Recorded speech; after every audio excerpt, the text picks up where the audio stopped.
Hi, I'm Marc Paradise, Technical Support Scientist here at Active Motif. In this short video, I'm going to go over some tips for working with Concanavalin A beads. Concanavalin A beads, or Con-A beads for short, are used in techniques such as cut-and-run and cut-and-tag to immobilize cells on solid support, facilitating efficient antibody binding and assay steps.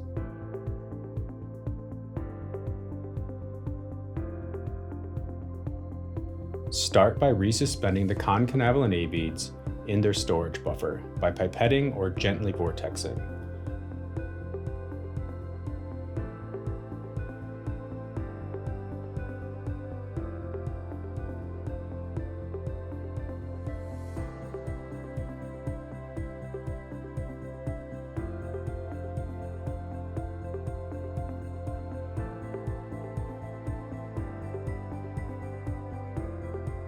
Transfer the required volume into a clean microcentrifuge tube.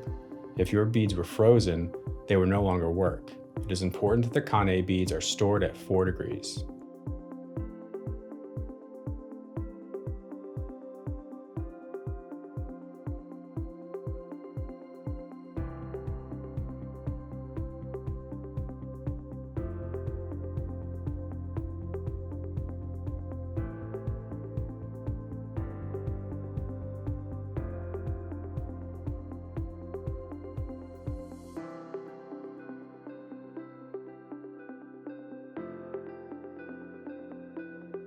Wash the beads with a binding buffer, such as a solution of calcium and magnesium ions, to ensure they are clean and ready to use.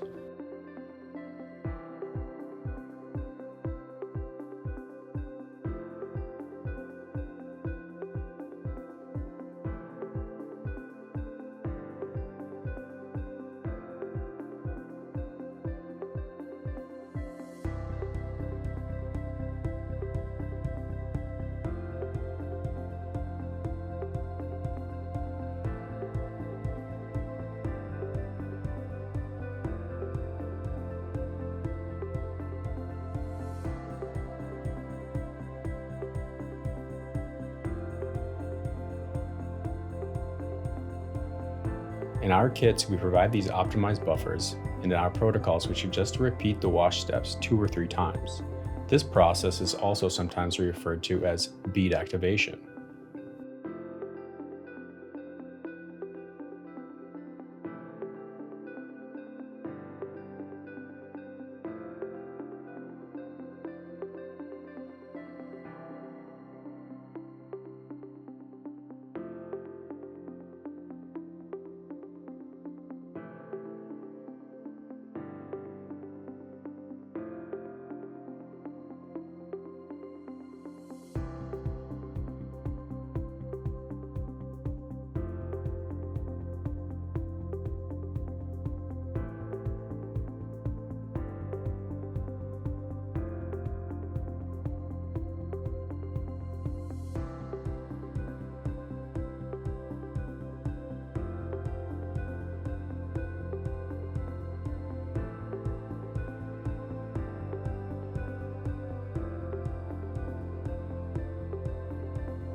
Add your prepared cell suspension to the washed beads. Gently mix to allow the cells to bind to the beads efficiently. Con-A beads work by binding carbohydrate-containing receptors on the cell nuclei membrane. Trypsin cleaves these glycoproteins, so we recommend using an alternate method for collecting adherent cells. In our lab, we use TripLE, and customers have been successful using Accutase.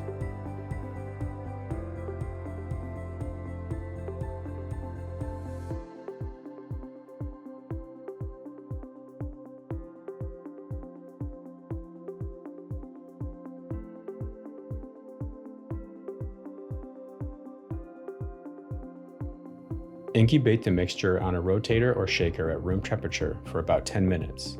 This step ensures that the cells are securely attached to the beads.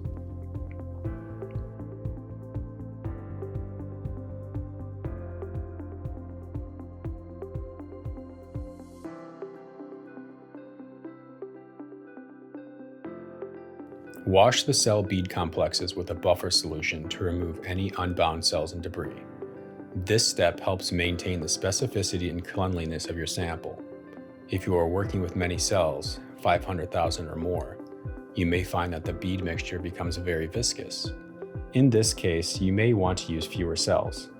In general, we find that 200,000 cells work very well in CUT&Tag and CUT&RUN.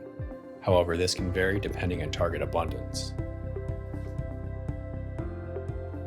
An optional but highly recommended QC step is checking the unbound supernatant fraction when the sample is on the magnet to confirm binding efficiency. If efficiency is low, some possible causes might be frozen or damaged beads, use of trypsin, or the beads were over-vortexed, causing damage.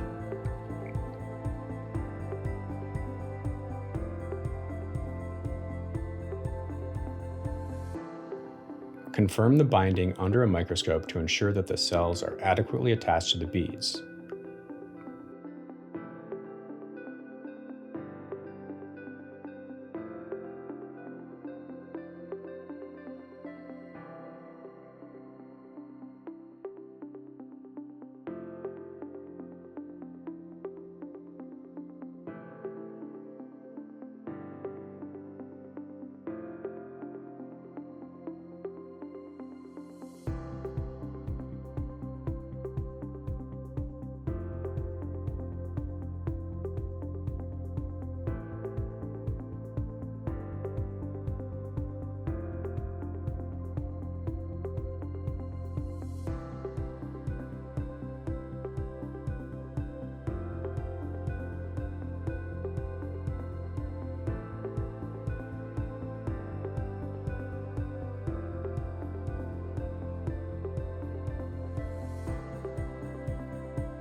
With the cells bound to the Con-A beads, you can now proceed with your CUT&Tag or CUT&RUN protocol, starting with the addition of the primary antibody.